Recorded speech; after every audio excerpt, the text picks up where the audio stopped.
Welcome back to the State Maiden Podcast. I'm your host, Jonathan Bryant. Today we are here with Brent Childers, the Director of Neighborhood and Community Services for Bowling Green, Kentucky.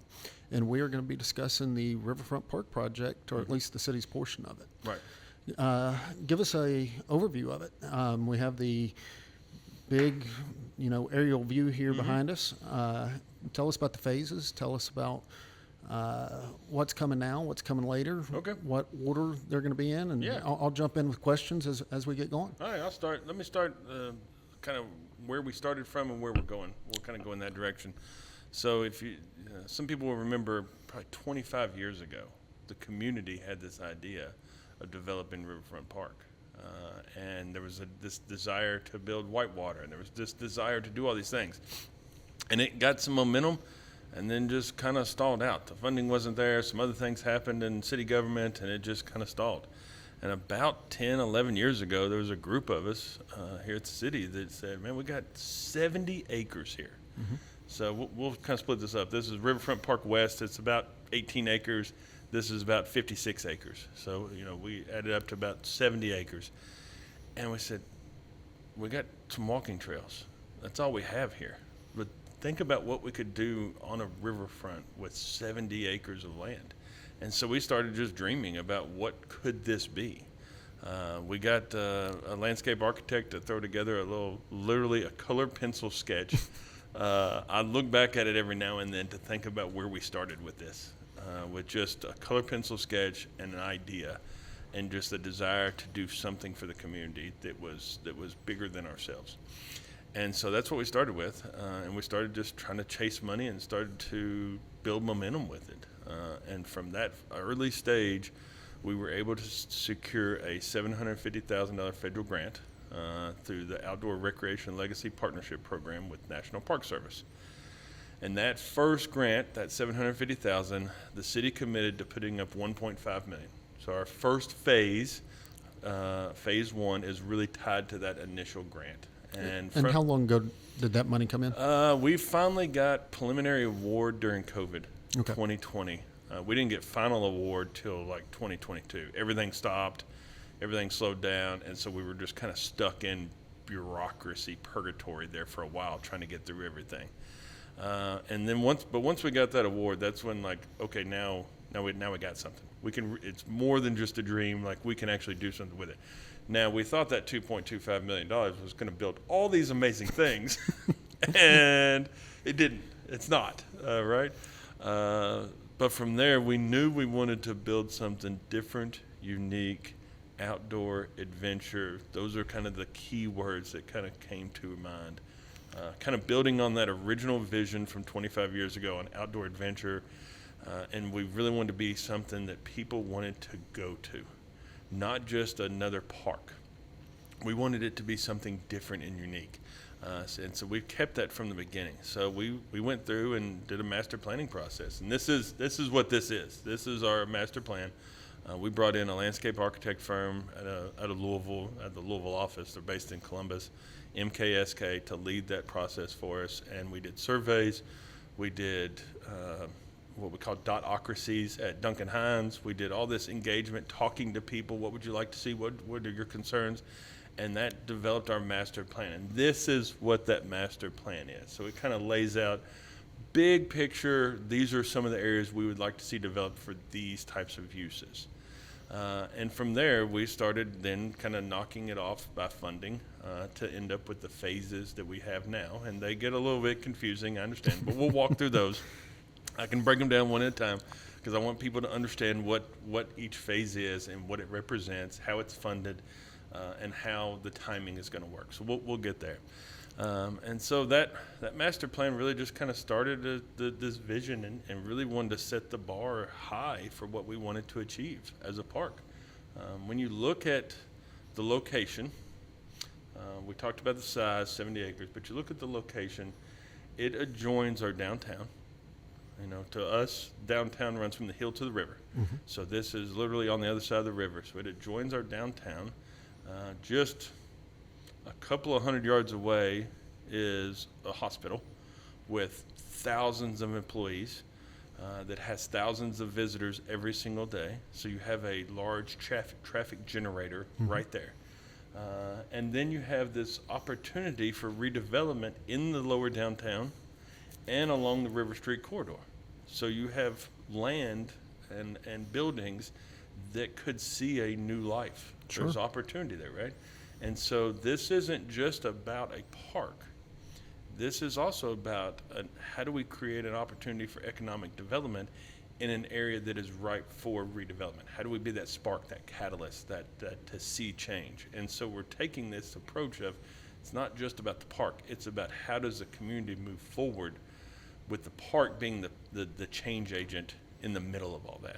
And so that's why this project's really in Neighborhood and Community Services. One, the grant, and two, it's an economic development project in the shape of a park. And what you've really got is a public project, being the park, or the Riverfront Park, kind of sandwiched in between two possible very large developments, being River Street and, of course, whatever you want to call the couple of blocks on the south side of the river. And so that was that original vision. Now, whenever we started that 10 years ago, there was no private development. We were hoping to get there, right? Maybe the private developers followed you. Maybe. We've obviously been in conversations with them as they kind of work through their due diligence, and they're working through their funding and trying to figure out how to make their projects realities. But that was the goal. That's where we started from. It wasn't just about building a park. It was about how do we see new investment in these areas, and that's what we were trying to spur as part of that. And it actually has happened faster than what we thought it would. We thought we would be developed and then it would happen, and right now it's starting to happen alongside of our development. Sure. And so we're excited to see what those private investors, their future potential is for making their dreams a reality too. So just so everybody kind of understands where these things lay out, what you call Riverfront West is kind of between River Street and College Street, or Old Louisville Road and Louisville Road, or somewhere in that zone. And then the larger section over here is where the walking trails and the bike trails, and I know I'm down there once or twice a week, pretty much year round. And it's a very heavily used area today. It is. So you got the Mountain Bike Association that has built trails down there, so it already has that adventure component to it. There's walking trails that we put in years ago with some other grant money. And I've been down there, and I have seen the ROTC doing field orientation. I've seen class groups down there. I've seen families out fishing. I've seen all different types of youth groups whenever I'm down in that section. On this side, this is a former landfill. So this is a construction debris landfill that was closed in the 80s. I don't remember it being open. You talk to some folks around town, they'll remember when this was open. But I don't remember it being open. And this side is really just a walking trail and a boat ramp. Rescue boat ramp? Yeah, and it was a terrible boat ramp. It forces your boat back on the trailer as you're trying to launch your boat. So, but that was the only thing that the fire department had. So that's what they had to use. And so that was a big part of this phase one, was how do we make sure that our fire department has safe access to the river? Because with the rapids right here, the next closest boat ramp is at Boat Landing Road, 7.5 miles downriver. And so if there's somebody in the water, this is literally a life-saving boat ramp to get somebody out of the water faster.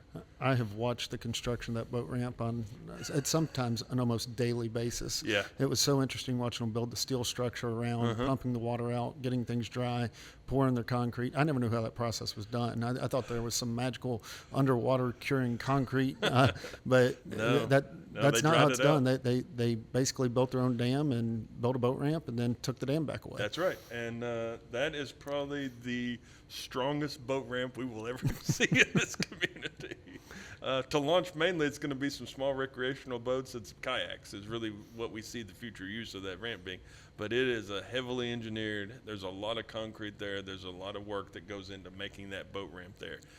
So if that boat ramp goes away, we got a lot of problems in this community, I'll tell you that. But the key part of it is what you said. It's life safety, and whether it's somebody falls in the river, has an accident while they're canoeing or whitewater, using the whitewater features in the future or whatever, it's really more about life safety. That's right. As far as the boat ramp goes. So that was a kind of big part for us to start there.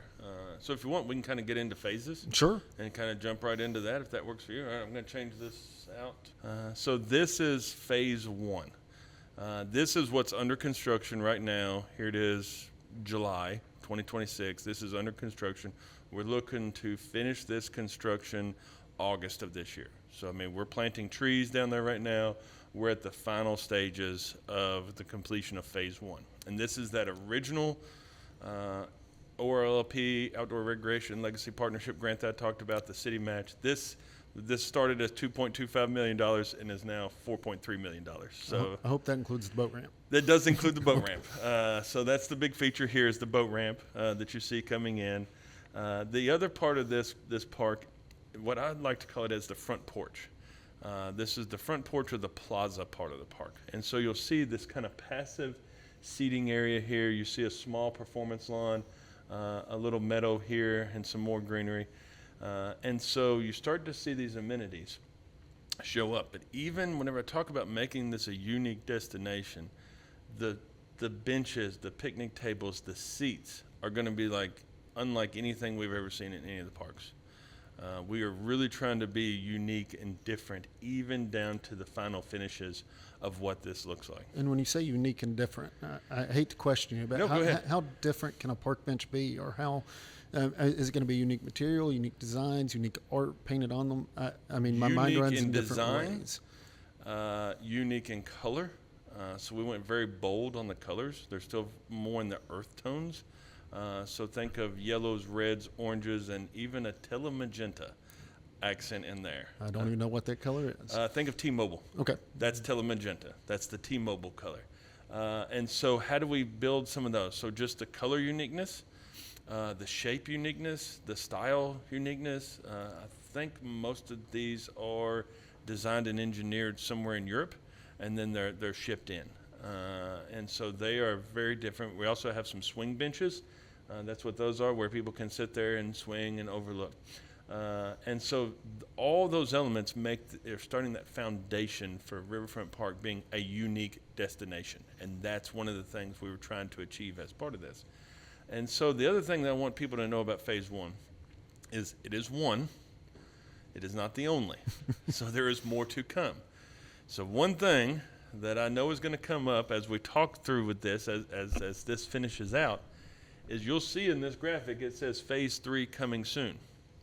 Phase 3, we'll go into detail in a little bit, is the whitewater part, Sure. right? The in-river part. And whenever we construct the whitewater park in the river, all of this land is going to be removed. And so this will be the actual front porch where you sit and look at the river. Right now, it sits about 35 to 40 feet back from the edge, and it's going to look a little odd of why did they build it all the way back here? I'm going to assume you have to have the space to tear it down to get down to the river, because today it's a fairly good little It's a drop. drop. Right? There is a tier portion. You are correct. To make it an accessible path from this elevation down to river elevation, we need that space to make that work.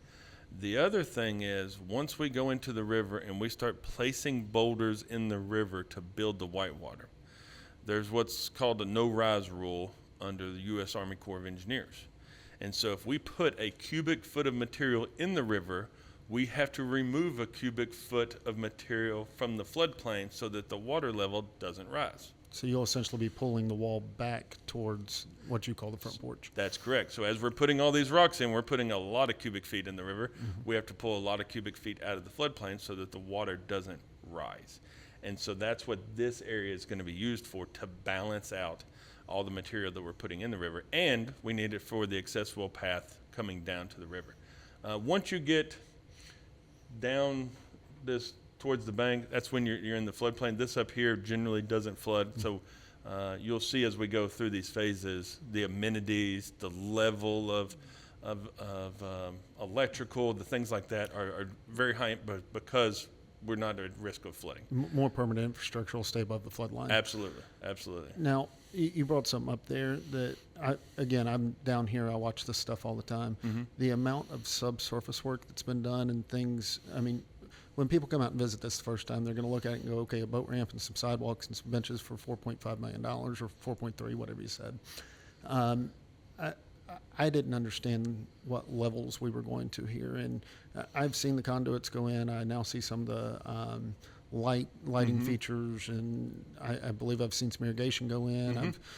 What kind of stuff is there that you don't necessarily see? So one of the biggest challenges we fought with this, and we're going to fight with phase 2, is the soil.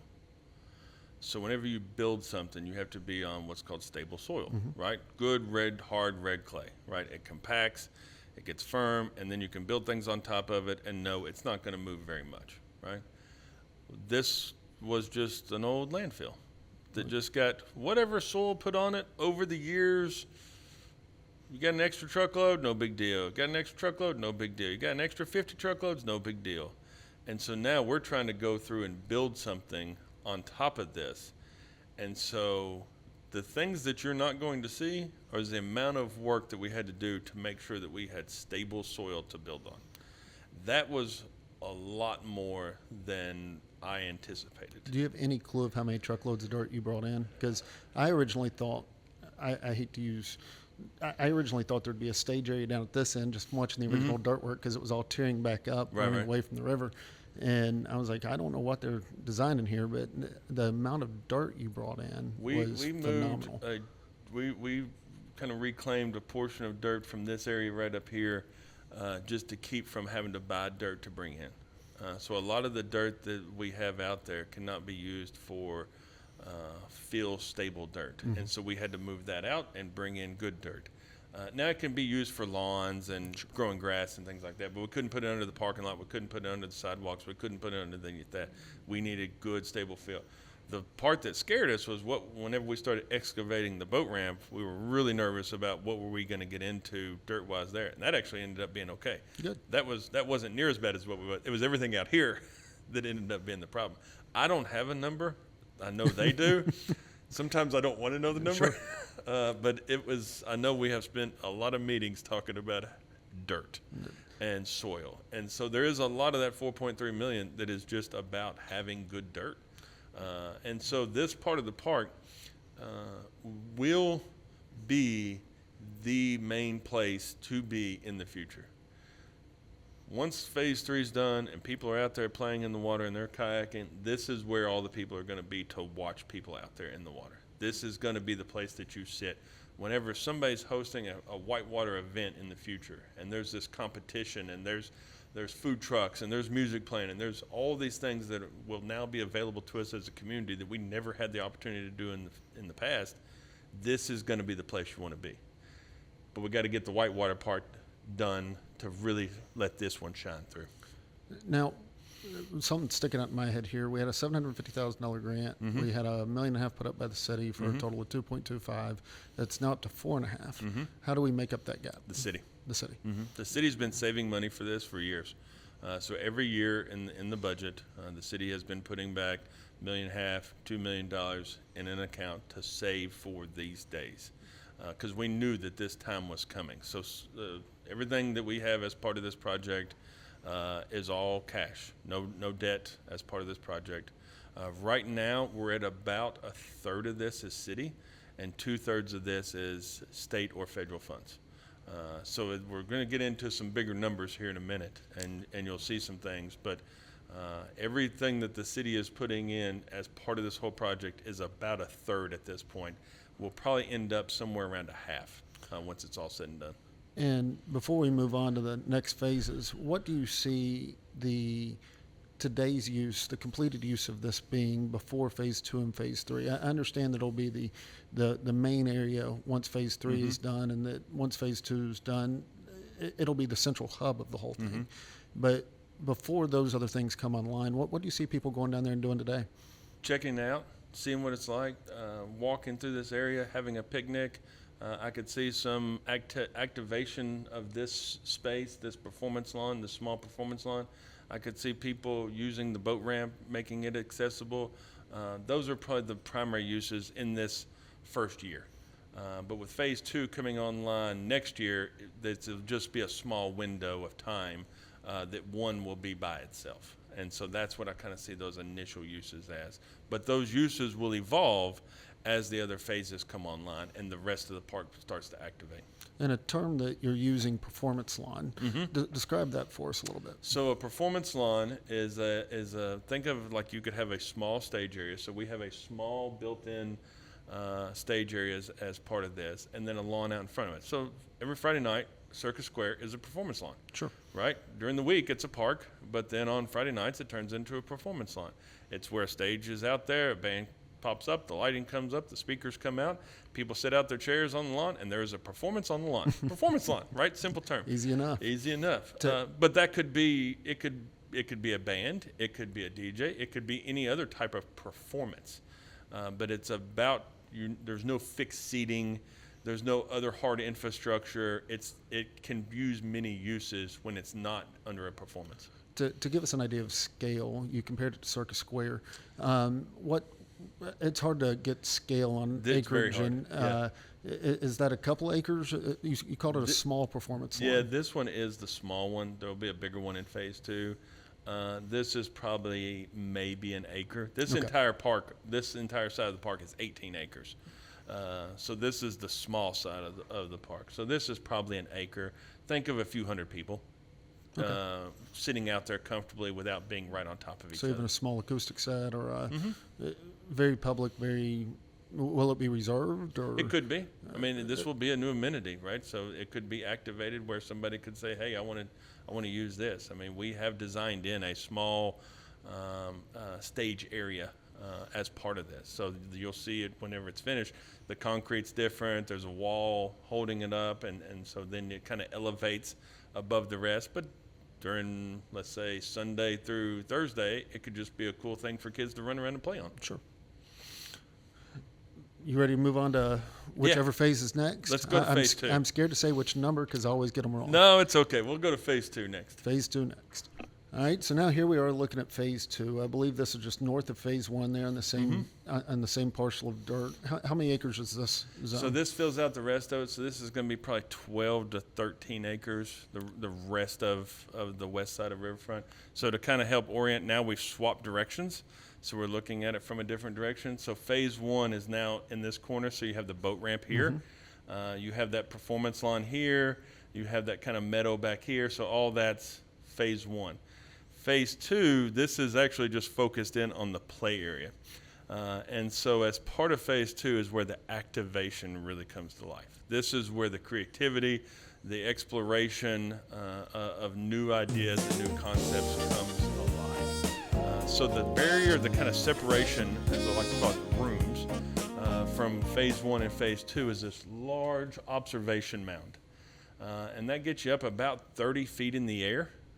To look over phase 1, look over phase 2, and that kind of sweeps around to give you a new view shed of Riverfront Park that we haven't had. This was before just a wide open space with no trees, just a walking trail around it, and now we're starting to add elevation, we're starting to add height, we're starting to add new things to look at up there. It acts as a divide and allows different things to happen in different zones, and like you said, it allows for observation from a different viewpoint. That's right. And so you're creating. So now that we added that, now how can we incorporate that as part of the play? And so we come with this idea, well, why don't we put some slides off of it and not give it another use than just observation? Now we can make it as part of it. Well, if we're going to make it as part of play, why can't it be the accessible path to come into this structure? And so as we get into this play area, you need to understand kind of the theming behind this. So I talked about in the beginning the outdoor adventure. This is built on the theme of a karst environment. So this structure is the above ground kind of built, developed world. So think of a large steel structure with the grating in there, and then all this is the below ground karst cave world. That's the theming that goes into creating this. This is not the look of a typical playground, sitting here and looking at it in detail. Are a lot of these finalized details? I mean, These are pretty close. Like there's people working on building some of this equipment, and I've never seen a playground that looks anything like this. So there are people working on sourcing this equipment. Okay. I'll say that. Some of it will be custom fabricated. And some of it is ordered from vendors that typically don't supply to here or this area. So I guess that's the best way of saying it. So like this large play structure here, this will all be custom fabricated. Sure. Right. That is a custom design, a custom spec. But these support poles that hold that up are meant to look like stalactites and stalagmites. So they're trying to figure out, okay, do we 3D print those? Is there a form to do that? Like now we're into the means and methods of how do we make that a reality? So the things that you see here, they're trying to figure out, okay, can we procure this maybe from Europe, or can we have somebody fabricate this and create it? Like, what's the best alternative? It's almost to a level of customization similar to a theme park, or where you walk into an alternative reality. Yeah, these aren't things you don't see the normal catalog giant play structure that we have, and we have amazing parks. We have unbelievable parks between the city and the county. We've got great playgrounds, all these amazing things. We're trying to build something different and unique, so we didn't want to have the same types of things that are in those areas. So like this little area is a climbing forest. Think of bamboo sticks that stick up in the air, and you climb up them and go from stick to stick to stick like you're moving from tree to tree to tree. Now, I'm not going to do it. That's not for me. I believe that's beyond my physical abilities at this point in my life. I don't disagree, but that's what that is. You have these clouds. You have these kind of undulations of surface changes. You have tunnels. You have all these things to incorporate this, these wood features and some of this natural play, some spinning. So all these things are pretty well in the plan of bringing this together and making this a reality.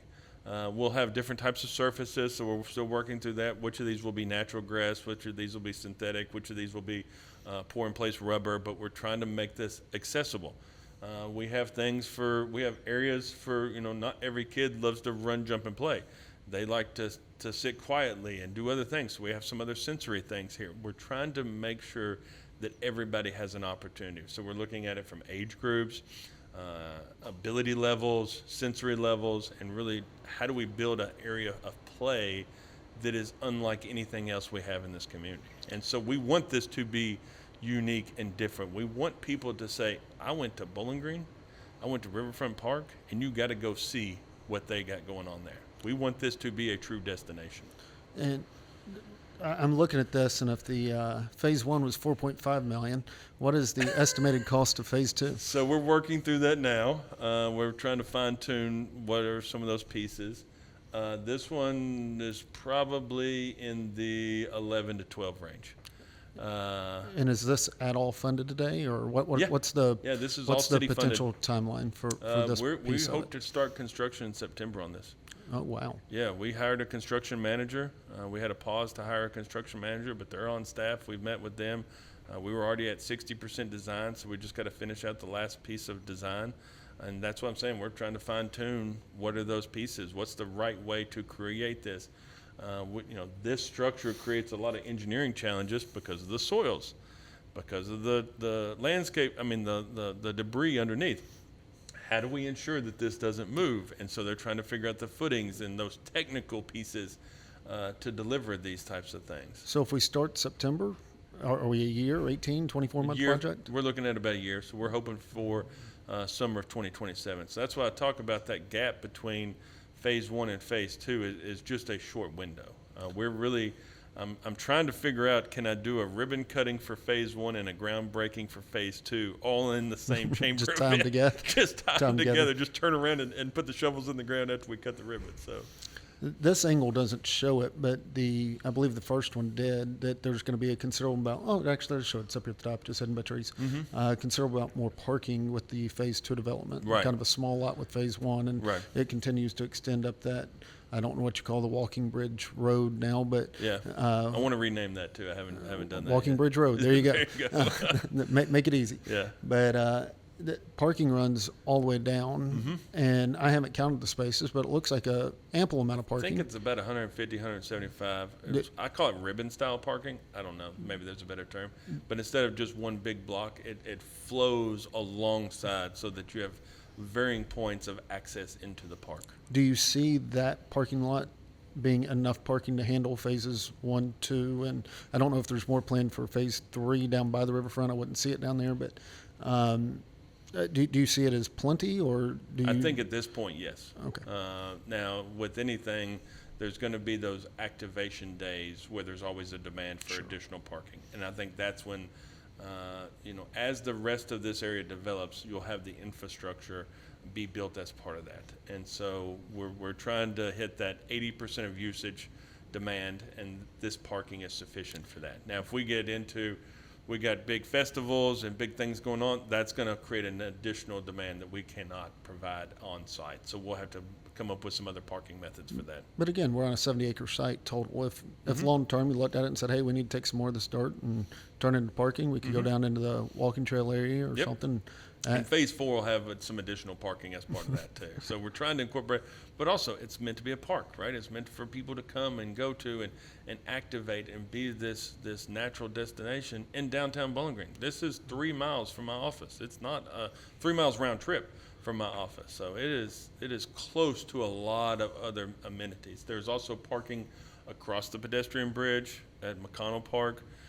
If future developments continue to progress on the south side of the river, that's infrastructure that is added to support the park. So there is other things that will be going on at the same time. I know parking in downtown is something that I don't necessarily want to go heavily into today. Yeah. But I know it's something you're paying attention to That's with right. the development of this new space and how many people this is going to pull out and use. And I know it's meant to be a exercising and walking and activity space. So it's not like you have to park right next door to whatever piece of equipment you want to That's play right. on. It's get there, take your picnic basket with you and Hang out for the day. go hang out for the day or the afternoon or whatever it might be. What else is in phase 2? Are there incorporated bathrooms? Or are there? So phase 2, we have this large play area. This is over an acre of play. Our largest play area that we have currently is about a 1/4 acre in the county. So this is a large area to just play on. What? Give me an idea of a 1/4 acre playground, because The one at Basil Griffin, I think, is about a 1/4 acre. I think that's our largest single area. Wow. This is a full acre. This is substantially of play. This larger. is substantially just. So we spread everything out just to give it this size, right? The other thing about it being in this area is you have a road right here, River Street, and you have 31W Louisville Road right there. So you have Riverview right here. It's visible. You're going to drive down the road and see all of this. None of this is hidden from view. You can see it. You can see, are people there? Are people activated? What's going on over there? I want to be a part of that. So that was the other part of starting in this area, was it was visible to people. We wanted people to see it as they drove down the road, to know this is different. This is unique. See it, use it, attract them. That's right. Bring them in. Tell somebody else about it. Tell them to come down here. Set the hook out there and catch some people and get them out exercising. That's a right. little bit. That's right. That's the vision. So you have the large play structure that I talked about, with some slides incorporated, some nets, some different play features. You have the climbing forest. You have the clouds. You have this kind of tire swing pendulum thing. You have the bridge and some more climbers, tunnels and climbers. It doesn't show it from this angle, but on the back side of this, there's some handhold rock climbing. So kids can start to introduce that introductory rock climbing. That'll come up later. You see more of these tunnels. This is the kind of spinning section.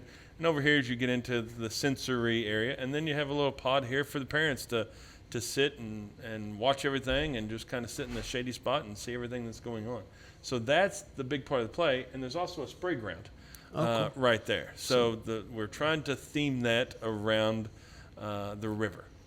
And so we're trying to figure out, how do we make that work to where you can understand how a river works as part of that. And so that's where the contractors are trying to figure out, okay, how can we do this? What's this going to cost? What's that going to cost? And when you say spray ground, similar to Circus Square again? Yes. The fountain with the yes. lights and the splash pad type setting?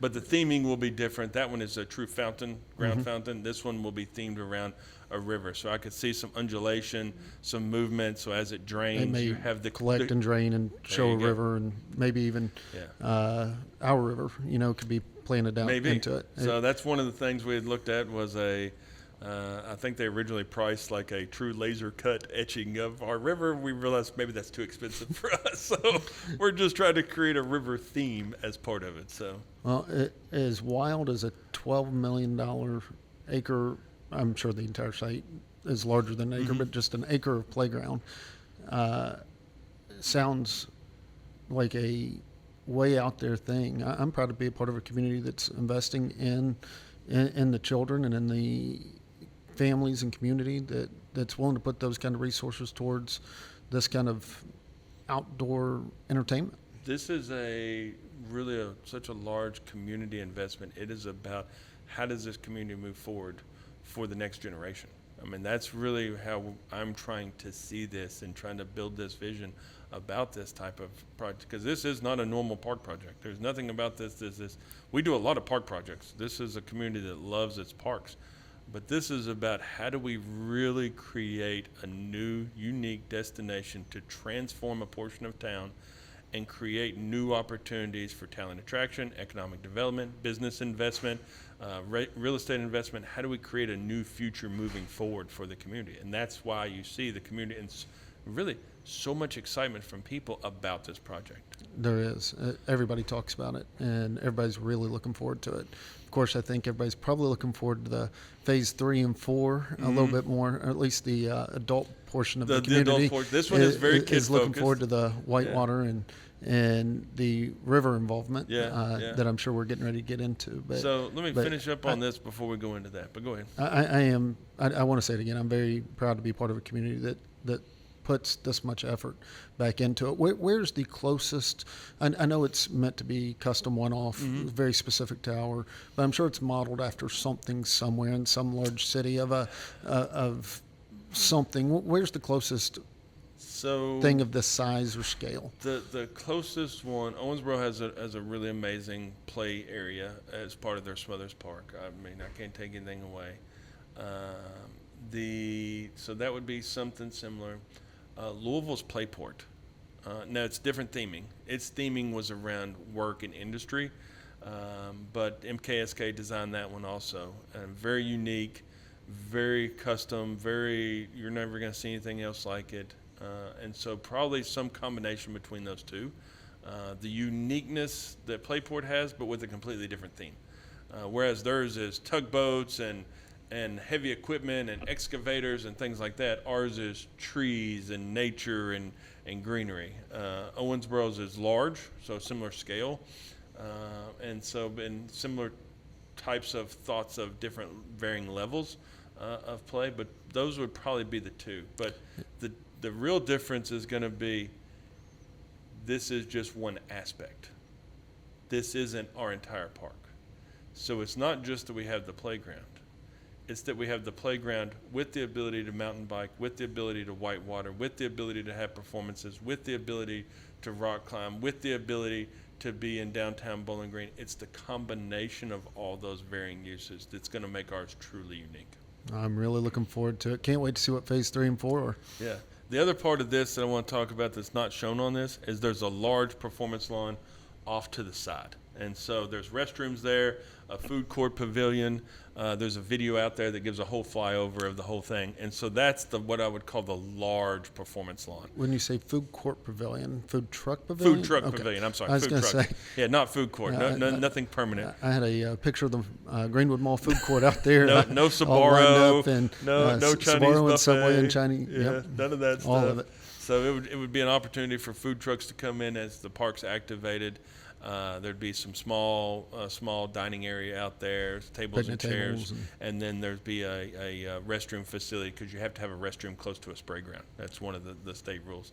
And then the rest of that is lawn, large open performance lawn. And then that one you could probably do 300 to 400 people. It's probably 2 to 3 times the size of this one. So much more like a Circus Square size.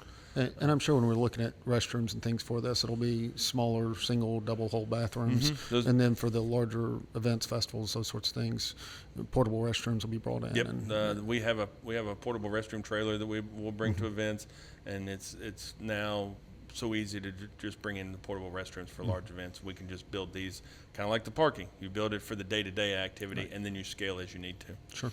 So you want to get into phase 3? Let's go to the fun stuff. Okay. So this is more of the, I hate to say the adult version, because I know there's some kid-friendly things playing in the river as well. But when I think whitewater, I think teenagers and up type stuff. But this is the part that kind of drove it all. And being phase 3, tell us what whitewater is and what I've heard some of this. I hate to misquote you or misquote anyone else that it stated what they believe that it is, but I know it's so much more than just a few little drops. It's expanding it out. It's putting in swim areas and all kinds of fun stuff. But so have you ever went whitewater rafting? Yes. Okay. And you were on that boat with a guide for an hour, hour and a half as you went down multiple different rapids, you can probably guess the river I went down. Probably down the Ocoee, right? You were exactly okay. right. I did it last Every week. church trip. There you go. I did it 12 years old, right? Down the Ocoee. Last week I did the Pigeon River. It's not that, okay? Those are natural mountain areas that have natural whitewater. Those are long, mile trips with guides. This is not that. So this is not a guided service. This is a recreational amenity to introduce whitewater sports into the community.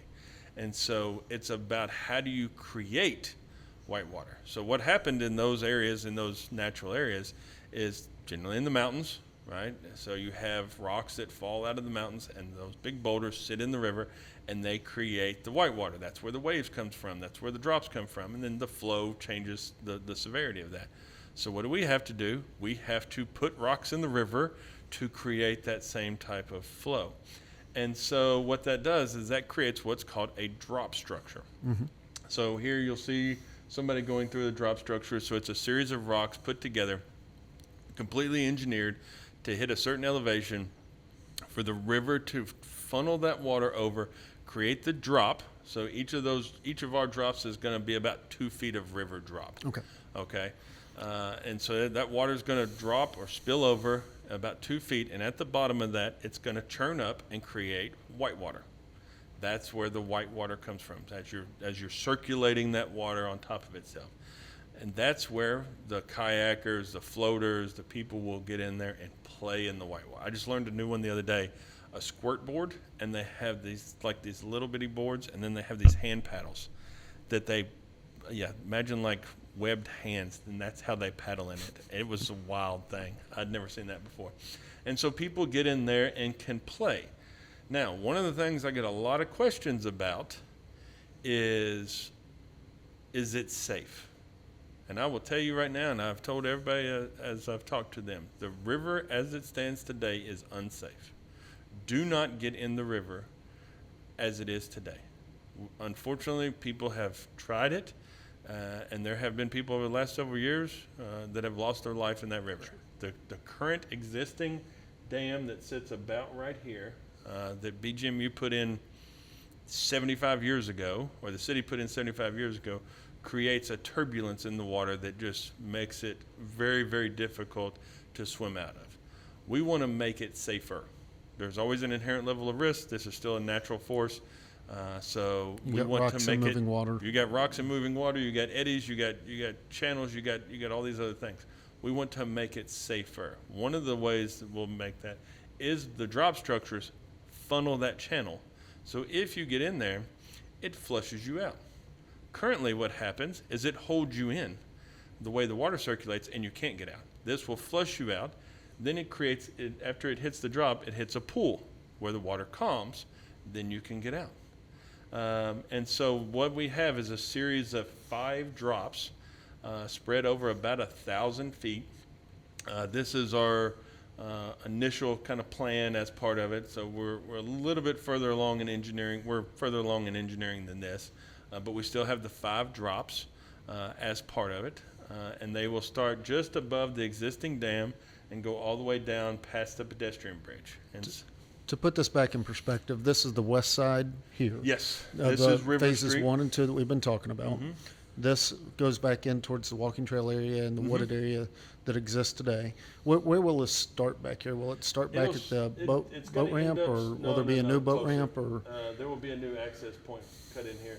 It's going to start just upstream of the existing dam. So close to where the picnic table is? Yep, close to where the picnic table is, somewhere park? in that vicinity is where this is going to end up. And then it will have a series of drops till you get to here. So that total drop at the existing dam is about 10 feet of river level. We're taking that 10 feet and spreading it out over 5 drops. And so we will hit the same elevation down here. It's just we're going to do it in smaller steps. I am not much of a kayaker, canoer. Same. I've done the Oconee a couple times. Mm-hmm. I've been in a canoe. If somebody's going to come out and they're going to kayak down from here through the 5 different steps, how do they come back around? There will be a pathway that connects from the end to the beginning. So if you remember in phase 1 when I talked about all that area is going to be removed, this is that area. And so there will be a riverside walkway to get you all the way back to the start. And so don't think of it as a ride, right? Sometimes people think about the log ride at an amusement park. You get off the log ride, you get back on the log ride, you just keep doing the log ride. This is about you enter and you stay in this. So it's not about going from drop 1 to drop 5. Let me see how fast I can get in there. They're in the water, they're playing. You can come in right here if you wanted to and just play over here in drop 3 or just kind of swim around over in this area. So what it creates is these small accessible areas along the side where now you have non-paddlers can be in the river, can play in the river safely. And they're not kayaking. I don't plan to kayak down through here. I might just to kick it all off. But it's not my sport either. But now we've created opportunities for other people to engage in the river in a safer manner. So, again, not a kayaker, so I don't mean to sound ignorant here, but if you were, I'm guessing the different drops have different skills associated with them or different feelings or different whatever. They'll have a little bit different feeling. They don't all feel exactly the same. So if you wanted to practice on drop 3, you could just simply kind of roll around that little piece there over and over and over again if and you then wanted paddle to. in and play in it. You could surf it. You could do a lot of different things. But you don't have to start at one end, go to the other, and come all the way back. And Nope. And it's like a lot of other things that we have in parks, right? There is we have basketball courts, but we're not out there providing basketballs. We're not giving basketball instruction. We have tennis courts, but we're not giving tennis you mean we're going to rackets to provide everybody. kayaks and We're not canoes providing and kayaks, life jackets and all helmets that stuff, and right? It's still bring your own gear. Bring your own gear, just like every other park facility. But you still got to share it, right? You get out to the basketball court, there's still a communal piece of, hey, man, you want to play basketball together? Sure, let's play. We'll play horse or we'll play 21 or whatever. And that's the same type of thing. People are going to be in here. They're going to go in here. They're going to play. They're going to roll. They're going to surf. They're going to do all their things. And then they'll kind of move out of the way. It'll be somebody else's turn to go in there and play. So don't think of it as a ride start to finish, because that's how a lot of people have seen it. It's more about creating this opportunity in downtown Bowling Green. And there's no question there will be somebody will be an entrepreneur and start a little retail rental kayak and equipment business. I'm sure very close by. And somebody will give lessons. Somebody will take you on an adventure. Somebody will come along and say, hey, you want to rent a float kayak, and they'll put you in right here, and you can float down to boat landing, and they'll pick you up.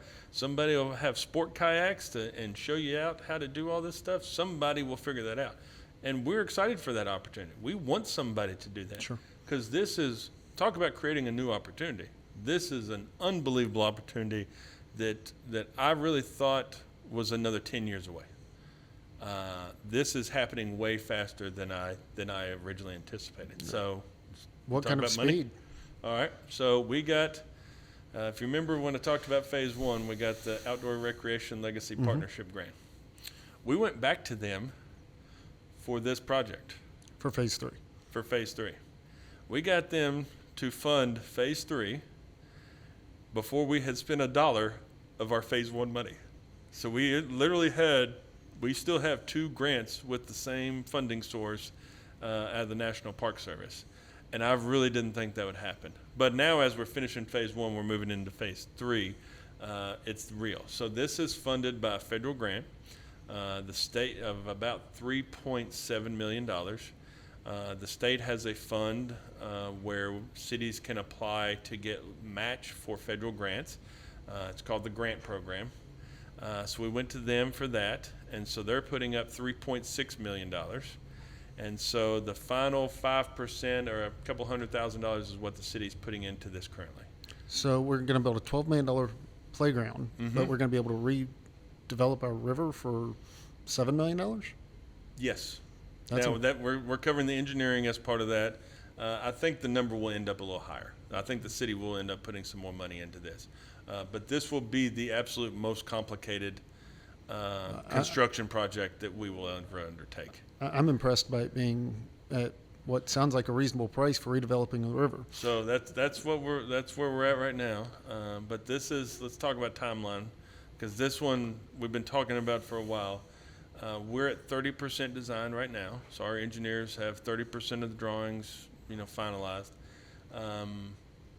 They, in about a month or so, a year ago, they put in these water loggers all up and down the river to collect a year's worth of data. So in about a month or so, we got to go back in and pull those out, and then they'll take all that data and finish out to design. The goal is to get to 60% design by the end of this calendar year, and then we will apply for a permit with the Corps of Engineers to build this, because obviously the Corps oversees all this. We're anticipating that to take the entirety of 2027. And so while that permit is in place, they'll be finishing out design, coordination with the Corps of Engineers, and so we hope to have that permit in 2028 to start construction in 2028, and probably take us 2 years for construction, just based on the season of working in the river is going to be pretty short. So putting this in perspective, phase 1 done sometime in the next several months. Mm-hmm. Phase 2 kicking off immediately thereafter, running for 12 plus months. Right. Sounds like phase 3 is going to kick off about the time phase 2 Ends closes. roughly. Approximately the same. Yep. So it's really just stepping stone after stepping stone. Yep. Next step after next step. That's where we're at. So there's 10 years of work to get to this point, and now it's a lot of pieces coming into play and coming into a reality. Over the next 3 years, this area is going to look tremendously different. My goal is to have 3, 4, all this done in 5 years. And we'll get to phase 4 in a minute. But, phase 3 in 5 years, that would put us, we should be able to hit that. Some stuff I would like to discuss and that I don't understand. I can see some elevation markings on here and how we've got 40 or 50 feet of change between the river level and up at what you call the front porch of the river. How will that be tiered down, and will there be like observation tiers as you step down? So we have a rough one right now, and this is our conceptual. We have a rough one in our 30% drawings, and it kind of comes into almost like a landing area to where you could activate that space, and then continues to switch back. So it's a series of switchbacks, but we're still trying to fine tune this, and we want this to be its own destination. We want this to be its own amenity. How do we create, even though it's a pathway from this elevation to this elevation, how do we create a moment as you're along that pathway? How do we create something special to get you along that story as opposed to just a pathway? And so that's where our landscape architects are really creative about how do they tell story? How do they incorporate different amenities? How do you incorporate things that can be activated? How do we make that more than just a pathway? But yeah, it's just going to be a series of concrete and switchbacks down through there, with a giant excavation project to remove all the soil and trees and everything that are there now. I understand that all the access will be from the north side of the river or the park side of the river. Will there be any significant changes to the south side bank of the river, of tree clearing, or opening up the view a little bit and inviting more? Even when you're in I don't know what the Garvin area is called. I call it the Garvin area, but the Riverfront Park area, walkway. McConnell Park. I had no clue it had a name. Riverwalk McConnell.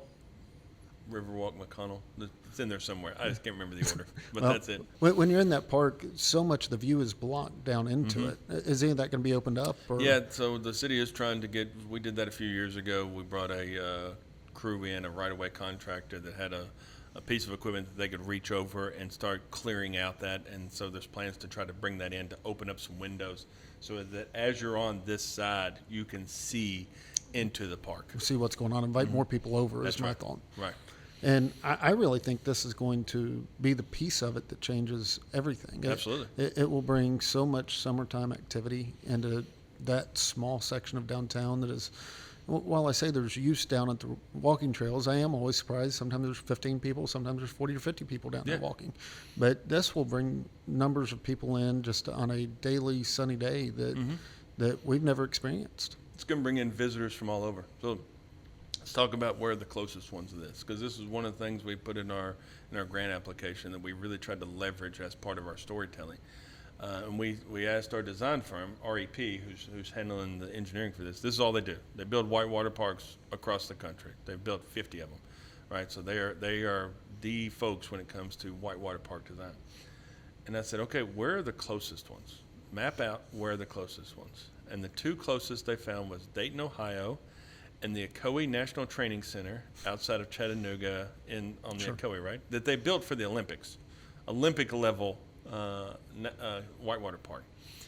So those are the two closest. Each of those is about a 4-hour drive. So we started looking at, okay, well, what's inside of that? How many people live inside of a 3.5-hour drive? And there are 9 million people that live within a 3.5-mile drive of this. 3.5-hour drive. Not 3.5 miles. Oh, I'm sorry. Yes, 3.5 hours. That'd be pretty impressive. That would be pretty impressive. Grew Bowling Green that quickly. 3.5-hour drive. And so whenever we talk about building this whitewater park isn't just about the 75,000 people that call Bowling Green home, the 150,000 people that call Bowling Green home, or the next 75,000 that are going to call Warren County home in the next 25 years. It's about the people in that 9 million that want to come and be a part of this. You're now attracting people from Louisville, Nashville, Owensboro to come and bring their kayak and experience this and play in our parks. Play in our parks, be part of our community. Eat at our restaurants and stay in our hotels. That's it. Be part of our tax base. Initial economic development. There's also a piece of this that is talent attraction. Communities have to be able to attract talent to continue to grow and prosper. This is another element of where we're trying to attract talent to grow and invest in Bowling Green. And when you say talent attraction, you aren't talking about talented kayakers. You're talking about talented graphic designer that enjoys kayaking on the side and would rather live close to a park like this. They could be a musician. They could be a chef. They could be a welder. It doesn't matter. They're still talent, right? Talent comes in many forms. And talent in today's economy are free agents. And they can live anywhere and work anywhere. So how do we attract as many as we can, the best talented people to Bowling Green? This is a way of doing that. And so we really see this piece as of something that really propels the park forward. But keep in mind, there's still an amazing playground area. Mm-hmm.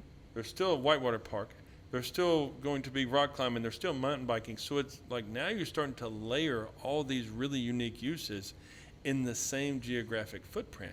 So it's not just, you can come here and kayak. Oh, no, you bring your mountain bike, you can rock climb, you can kayak, you can come with a crew. You can just come down here with a family and hang out and play in the river and fish. Like now there's all these other different opportunities to have at Riverfront Park that is 9 blocks from our square. Mm-hmm. Really in downtown Bowling Green. It's about a 13-minute walk. That is it. It's pretty easy, right? I walk it pretty regularly. I've made that loop many times. I've timed it multiple times just to see what it would be back and forth. And mm-hmm. I think this is going to be what I say this privately all the time, but I think the Riverfront Park development, the public portion that we've been discussing, right, along with the private pieces that are kind of coming in around it, right, are going to make everything between that 13-minute walk from the river up to Fountain Square Park just absolutely explode over the next coming years. The opportunities just are really there. We've already seen so much development with our TIF and everything else. This is kind of the final piece that's going to draw some of those underutilized blocks and not yet redone blocks into question. And it'll be interesting to see what development comes along, either from private and or public mm-hmm. sides. Yeah, looking back in the next, whenever we're 5 years and we're looking back going, wow, I can't believe we got here. We know we're going somewhere. We just don't know what it's going to look like along the way. And it's exciting to be a part of that and to be able to have that opportunity to be a piece of this community that knows this path forward is going to be so amazing and so opportunistic. But it's also going to be cool to look back and go, man, this is where I thought we were going to be. So let's add this up here. We're at approximately $7 million on the river piece. Mm-hmm. We are at $12 million on phase 2 or the playground piece. Mm-hmm. We are at 4.5 or so. Yeah, 4.5. We'll use So round numbers. we're 12, 16, 22. Oh, you're doing 3. public math. This is almost scary. I'm not the world's best mathematician, but again, we're pushing close to $25 million total investment before we even get to phase 4. Yeah, we're so far we've raised right at around $36 million, and we hope to be at about $42 million by the end of the year For this project? for the entire riverfront. Did I do my math wrong? No, I got another phase I haven't Okay. talked about yet. I was going to say. I got another big I know phase. I'm not great at math, but I didn't think I was missing 15, you're 20 you're million. right about what we've talked about. I just got some more stuff going on. So Is there anything we haven't touched on the river piece of it? I know we've talked about the swimming pool areas, and when I say pool, I don't mean pool, but Right. the calm, gentle swimming areas for, I think, children of pretty much all ages, right? yeah. I mean, you still, anytime you're in the river, you still should have a life jacket on. But yes, I mean, it makes it accessible for a lot of different age groups and skill levels. No, I think that pretty well covers it. The other aspect, I touched on it before, but I think it really comes to life here. And in some of these pictures, you can start to see now somebody can create an event that we never would. Like, we could literally have our own whitewater event. Sure. And we bring in whitewater enthusiasts from across the country. And even though you or I are not going to be in those kayaks out there competing with them, that doesn't mean we don't want to go down there and be a part of that event and see it. And that's where that phase 1 front porch really starts to come to life, to kind of activate that. That's where this, how do we create a moment along that terracing coming down starts it. So it's not just the physical aspects. There's a programming side of this that now is going to be available in this community that we just didn't have available to us before. Now, somebody's going to think of it. Somebody's going to organize it. Somebody's got to, figure it all out. But now we're going to have those types of things. I mean, there was a talk of, could we do a New Year's Eve celebration and drop something from the pedestrian bridge? Like, there's new opportunities that didn't exist before. Do the little duck race off the pedestrian bridge. That's right. I mean, with Duncan Hines, they have a kayak race, and the desire's always been to be here. It's just one year we got flooded out, so it makes it a little challenging. And that's about the most dangerous area of the river today. Yeah. This is not a good spot of the river. After this part, it gets a little better. It calms down, but we're going to make it a safer portion of the river. But I think that pretty well covers everything here for phase 3. So phase 1's the front porch. That kind of initial part. Phase 2 is that play part. Phase 3 is that paddle part. And so those are the kind of where we're at so far. So if you want, and we're seeing all this in 3 to 4 years. Yep. That's incredible. Yep. And I got a phase 4 to just introduce. Well, let's see what phase 4 is. Okay, let's get to that. All right, so on to phase 4. Show us how this whole thing wraps up and ties all together. So phase 4 introduces the east side of Riverfront Park. So we're back to the master plan, because at phase 4 we don't have a concept yet. We just always had this idea. And so one of the challenges we recognized is, with that whitewater park, that will start somewhere in here, we need to be able to get people parked. We need to start having infrastructure to get people to as close to this launch as we could, right? And so we started about with that being phase 4 as the kind of premise of phase 4. And we went to the General Assembly and started talking about Riverfront Park and introducing the vision for Riverfront Park and what it means. And out of this last session, we were awarded $16 million for phase 4 from the Kentucky General Assembly. So we got a line item out of the budget for phase 4. And so now we're just starting to introduce what does that mean. And so one of the main priorities is going ahead and building that infrastructure spine for the east side of the park. Now, this side of the park, everything is big. 56 acres. So you're talking about 3 times the size of this side. Also, this is almost all floodplain. So anything we put over there, we have to be prepared for it to be underwater. So now what we select to put in this area is going to be very different than the things that we saw earlier with like the play areas and those really nice amenities. This is going to be a very naturalized area. It's going to have a different feel. Well, I don't think you've got a $16 million parking lot plan. So no, we don't have a $16 million parking lot. So give us some things that are on the list of possibilities for phase 4. Possibilities, even if they aren't set in stone and complete? And so the big items, and this is also where the mountain bike path currently is. So that use group is already there and established, and there's a group that does that regularly. So that use group is there. There's some walking trails that are there. But really the focus of this area is going to be introducing the infrastructure, some pavilions, and some restroom facilities, and we're trying to get the climbing and maybe some other earthwork out here for the bowl as part of phase 4.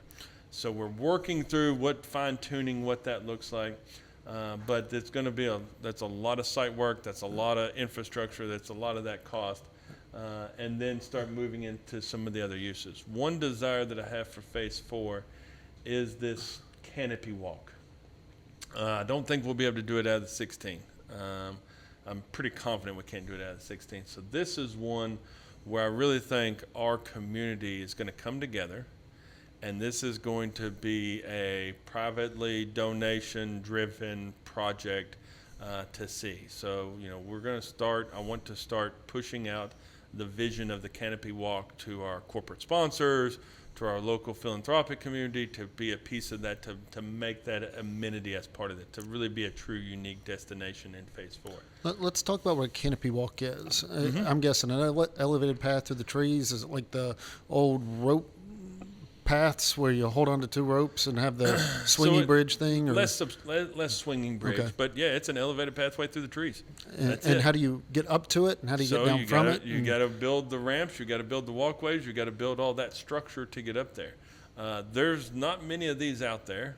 Most that are out there are pretty limited to a true amusement park. But there's some of these coming on in some other areas, and so you got to get people from the ground to whatever height that canopy is set at. So the higher that canopy, the more complicated that project is, right? So if you're going from, say, 0 at ground level to 30 feet, then you got to figure out how to get people from 0 to 30. That's really challenging. Maybe it's 16 feet, maybe it's 12 feet, maybe it's 18 feet. Now, how do you build a pathway to get people up there in an accessible route? And so that's the desire. That's the dream. That's what we would love to see. And we talked about it with the mound over here, just creating new view opportunities.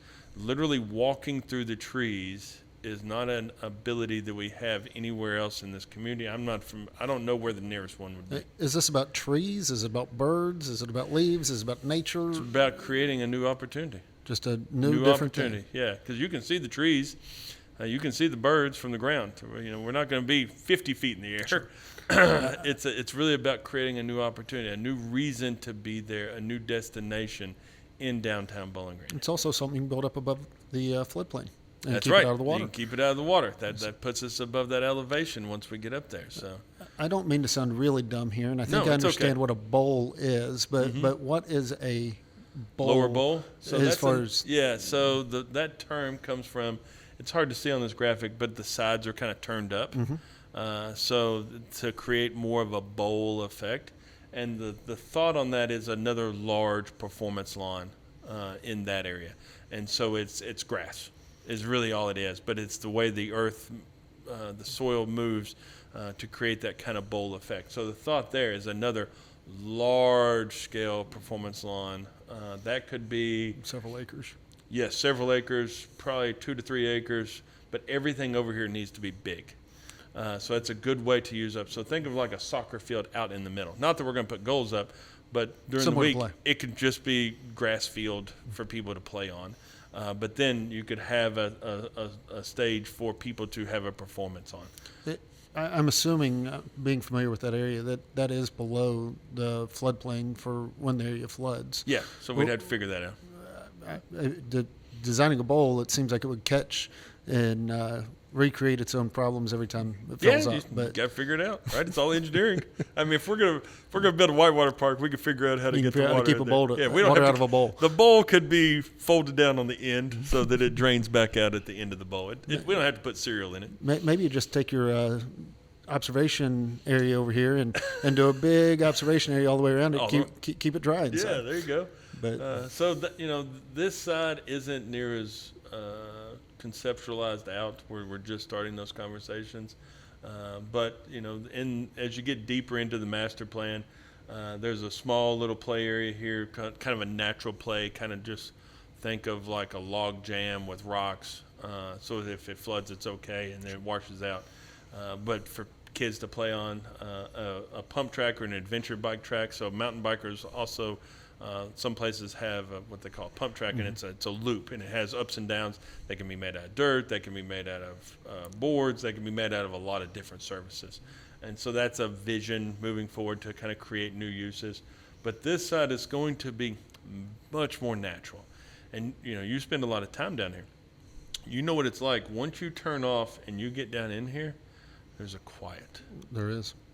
It all goes away. It all goes away. You're below the urban noise very quickly in this area. Over here, you still get it, right? You still get the street traffic. You hear the train. You hear the river. You hear all these things. But over here, there is a peaceful serenity that comes. And there's not a lot of opportunities in a city to where you can have that little urban oasis of quiet. And so we see this as much more of a reflective area, of a natural area, of an opportunity to escape some of the noise and find some solitude. So you see a lot less activation and a lot larger passive uses in this area. Now, one of it is because it's going to flood.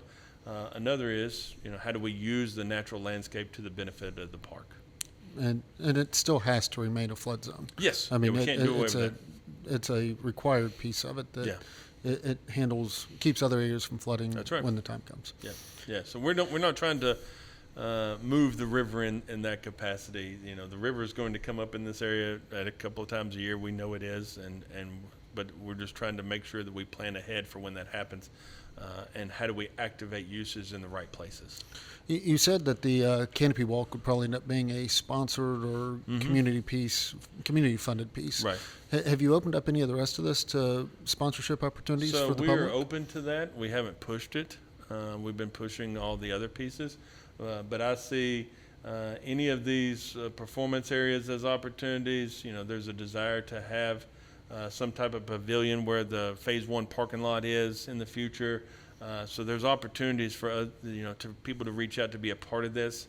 They can contact me directly, and if they want to have a conversation on, hey, I want to be I want to have a part of this.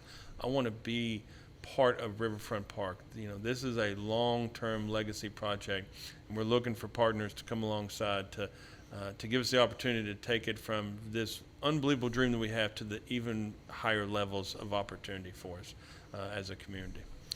You've mentioned that there's, I believe, we're up to 3 or 4 performance venues within this, and I hate to use the word venue, but different scale and size of performance areas. When you look at downtown already, we've got Fountain Square, we've got Circus Square, we've got sometimes multiple different things already happening. Do you see some of that entertainment, whether it's concert in the park or any other the concerts that go on at Circus Square, do you see that stuff moving down to this area, or do you see multiple things happening all across downtown simultaneously? So I could see multiple things happening simultaneously. I could see some of those organizers saying, hey, how do we incorporate this? I could see them saying, hey, we want to be down here. We want to move our event down there. I could see all those things happening. Talked about the Whitewater event, right? I can see new events coming online. So just because we have these 8 large-scale downtown events a year doesn't mean that that's the limit of what we could have. Now we could have another 4 that are here, and we still have the 8 that stayed there. I think any combination of those can occur. But the intent is not to pull all that live performance stuff out of downtown. Absolutely not. It's still to just have different opportunities for different things at different times, or a huge event going on all at once, all across multiple stages. Absolutely. You could be across all the way from Riverfront all the way up to Fountain Square. It's not that far. You and I have walked it regularly, so we understand. It's not a big incline, and it is accessible.